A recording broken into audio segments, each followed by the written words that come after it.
வணக்கம். அதாவது இந்த திராவிடம்னா என்ன அப்படிங்கிற ஒரு கேள்வி தொடர்ந்து தொடர்ந்து ஓடுது. அன்னாடம் ஒரு புது விளக்கம். திராவிடம்னா இடம் சம்மந்தப்பட்டது. திராவிடம்னா மொழி சம்மந்தப்பட்டது. திராவிடம்னா அது ஒரு மாடலு. அது ஒரு ஐடியாலஜி. ஆரியத்துக்கு எதிரானது. இப்படி புது புது விளக்கங்கள். இது இந்த திராவிட கழகம், திராவிட முன்னேற்ற கழகம் இவங்கள சேர்ந்தவங்க புதுசு புதுசா குடுக்குறாங்க. அந்த வரிசையில திராவிட கழகத்தை சேர்ந்த வழக்கறிஞர் அக்கா அருள்மொழி புதுசா ஒரு விளக்கத்த குடுத்துருக்காங்க. ஏன்னா, திராவிடம் அப்படிங்கிற ஒரு சொல், அது சமஸ்கிருத சொல் அப்படின்ற ஒரு குற்றச்சாட்டு இருக்கு. நீங்க திராவிடம்னா அது தமிழு, திரமிழம் அப்படிலாம் கொண்டுகிட்டு வர்றதில்ல. இப்போ புதுசா அத தமிழ் படுத்துறதுக்காக அந்த வார்த்தைய ஏன்னா திராவிடம்னு அப்படின்ற ஒரு சொல்லே வந்து சமஸ்கிருதம்ங்கிற ஒரு மொழியில இருக்கு. அது வந்து இந்தியாவின் தென்பகுதிய குறிக்கிற ஒரு சொல்லா இருக்குது. இது இருக்கிற நிலைமையில இல்ல, இத தமிழ் படுத்தணும் அப்படின்னு அக்கா அருள்மொழி புதுசா கொஞ்சம் உருட்டியிருக்காங்க. என்ன சொல்லியிருக்காங்கன்னா, திரு அப்படிங்கிறது வந்து ஒரு ஒரு ஒரு தனிப்பட்ட இடத்தையோ, இல்ல ஒரு மனிதரையோ முன்னிலைப்படுத்துவதற்காகவோ, இல்ல உயர்வுபடுத்தி சொல்லுவதற்காகவோ, சிறப்பா சொல்லுவதற்காக குறிப்பிடப்படுற ஒரு விஷயம். அதாவது வந்து வையாறு அப்படிங்கிறதுக்கு முன்னாடி திரு போட்டு திருவையாறு ஆக்கிட்டாங்களாம். அரூர வந்து திருவாரூர் அப்படின்லாம் சொல்லி, இந்த தமிழ்ல வந்து இலக்கியத்துல உள்ள புணர்ச்சி விதிகளை எல்லாம் கொண்டாந்து போட்டு, புதுசா கொஞ்சம் உருட்டியிருக்காங்க. சரிங்களா? ஒரு மொழி அதாவது 12 நூற்றாண்டுகளுக்கு முன்னாடி வாழ்ந்த ஆதி சங்கரர் வந்து தன்னை திராவிட சிசுன்னு அழைச்சது அப்படிங்கிறது வரலாறு. அதுதான் ஆரம்பத்துல சொல்லி உருட்டிக்கிட்டு கிடந்தாங்க. ஆனா அது வந்து சமஸ்கிருதம்னு போம்போது, இவங்களுக்கு கொஞ்சம் இடிக்குது. அதனால அப்புறம் என்ன பண்ணாங்கன்னாக்கா வந்து கால்டுவெல்ல கொண்டுட்டு வந்தாங்க. கால்டுவெல் வந்து பயன்படுத்திட்டு இருக்கிறாரு. அவரு வந்து தன்னோட தன்னோட ஆராய்ச்சி கட்டுரையான திராவிட மொழிகளின் ஒப்பிலக்கணத்துல அத வந்து அந்த திராவிடம்ன்ற வார்த்தைய பயன்படுத்தியிருக்காரு. அவரு வந்து இது சமஸ்கிருதம் கிடையாது. இது வந்து தமிழ் இல்ல அதே அர்த்தம் தான். ஆனா வந்து இந்த மொழி யாருக்கு சொந்தங்கிறதுல இந்த வார்த்தை யாருக்கு சொந்தங்கிறதுல ஒரு பிரச்சனை. அப்படி சொன்னாங்க. அதுவும் நம்புற மாரி இல்ல. ஏன்னா கால்டுவெல் வந்து சொன்னது வந்து தென்னிந்திய மொழிகளுக்கு தாய் வந்து தமிழ்ன்னு சொன்னாரு. சரிங்களா? அது கன்னடம், துளு, மலையாளம், தெலுங்கு, அ ஈவன் சம் எக்ஸ்டென்ட் ஒடியா கூட அப்படின்னு நினைக்கிறேன்.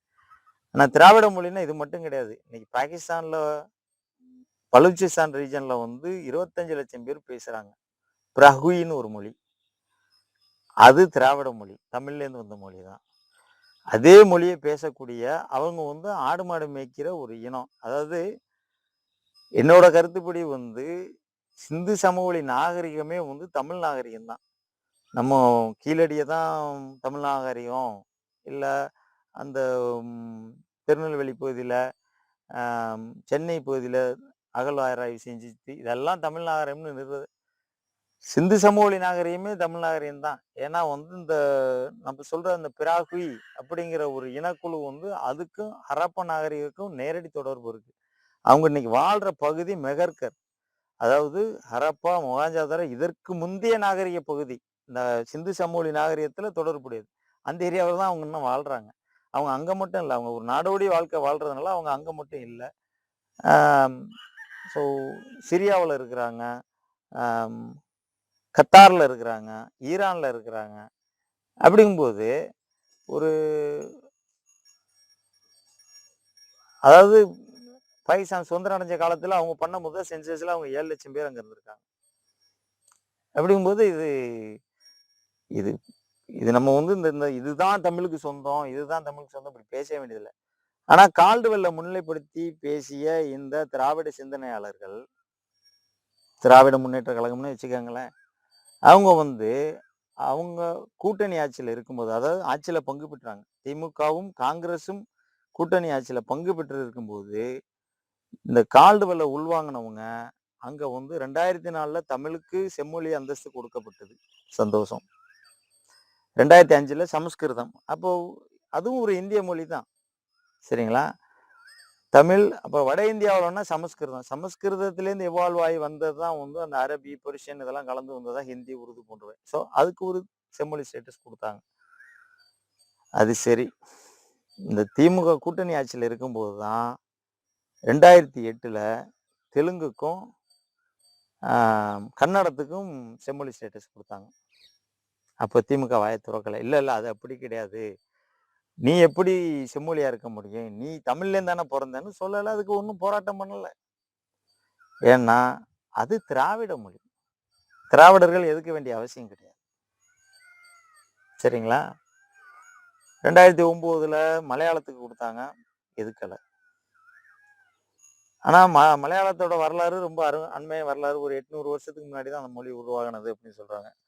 தமிழ் மொழியோட ஆரிஜின் வந்து நம்ம இன்னும் அதாவது ஒரு ஒரு 2000 கிட்ட அங்கிட்டு ஒரு 1000 வருஷம் 3000 வருஷத்துக்கு வந்து நீளமான மொழி வரலாறு நம்மள்ட்ட இருக்குது.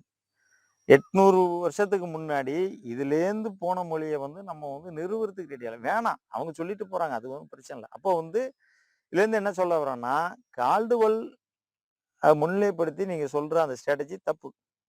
ஸோ கால்டுவெல்லையும் நீங்க கைவிட்டுட்டீங்க.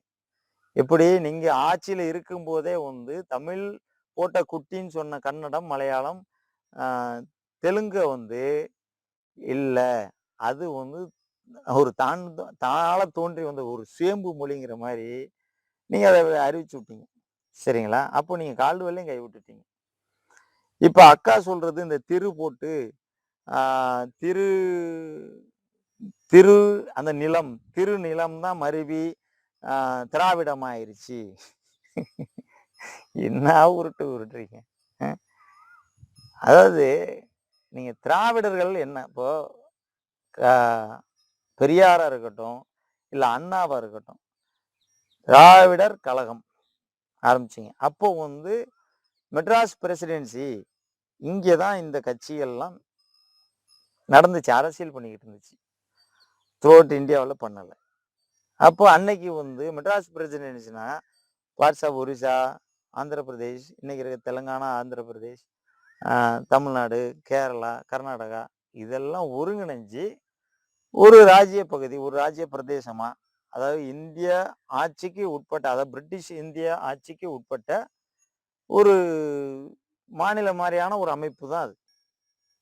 சரிங்களா? அப்ப அன்னைக்கு இத்தனை மொழி பேசுறவங்களும் இருக்கிறதுனால இவங்களை பொதுவா இணைக்கணும் அப்படிங்கும்போது ஒரு ஒரு பொதுவான ஒரு அடையாள சொல்லா, அது நீங்க வந்து ஆதிசங்கரர்கிட்டேருந்து கடன் வாங்கியிருந்தாலும் சரி, இல்ல கால்டுவெல்ட்டேருந்து கடன் வாங்கியிருந்தாலும் சரி, அன்னைக்கு அது ஒரு பேர், பொருத்தமான பேர்.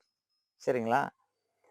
இன்னைக்கு தமிழர்கள் தனி மாநிலமாகவும், கன்னடம் பேசுறவங்க தனி மாநிலமாகவும், தெலுங்கு பேசுறவங்க தனி மாநிலம், அதாவது அவங்களே 2 மாநிலம் ஆயிட்டாங்க. ஆந்திர பிரதேஷ் மற்றும் தெலுங்கானா. ஸோ ஆந்திர பிரதேசா தான் ஒன்றா தானே இருந்துச்சு. அப்போ அவங்க வந்து பேசுகிற மொழியை வச்சு தான் அவங்கள வந்து மனிதர்களை அடையாளப்படுத்துறாங்க. யாரும் வந்து தெலுங்கு பேசுறவங்கள அது ஆந்திரா என்ற நிலப்பகுதியிலனால ஆந்திரர்கள் என்று சொல்றாங்க. தெலுங்கர்கள். கன்னடம் பேசுறவங்க வந்து கன்னடர்கள். கன்னடம் பேசின எப்படி தமிழ் வந்து தமிழ் பேசுகிற இடம் தமிழ்நாடு ஆணிச்சோ, கன்னடம் பேசுகிறவங்க கன்னடர்கள். சரிங்களா? அதே மாதிரி மலையாளம் பேசுகிறவங்க கேரளாவில் பேசலாம். மாநிலத்தோட பேர், இடத்தின் பேர் கேரளா. ஆனால் நீங்கள் மக்களை அடையாளப்படுத்தும் போது கேரளர்கள் அப்படின்னு சொல்றது இல்லை, மலையாளிகள். சரிங்களா? ஆனால் தமிழ்நாட்டில் மட்டும் வந்தாக்க ஏன் வந்து தமிழ் பேசுகிற தமிழ்நாடு மாநிலத்தோட பேர், தமிழ் பேசுறவன தமிழர்கள்னு சொல்லிட வேண்டியன.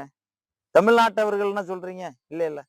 ஆனா தமிழர்கள்னு சொல்ல உங்களுக்கு வந்து ஒரு தயக்கம் வருது. ஏன்னா உங்களோட அடையாளம் வந்து நீங்க வந்து இன்னமும் விஜயநகர பேரரசு காலத்துல இங்க வந்திருந்தாலும், அதுக்கப்புறம் வந்து இங்க உள்ள தமிழர்களை நாயக்கர்கள் ஆட்சியப்போ நீங்க அடிமைப்படுத்தி ஆண்டு இருந்தாலும் அந்த சுப்பீரியாரிட்டி உங்களுக்குள்ள இருக்கு.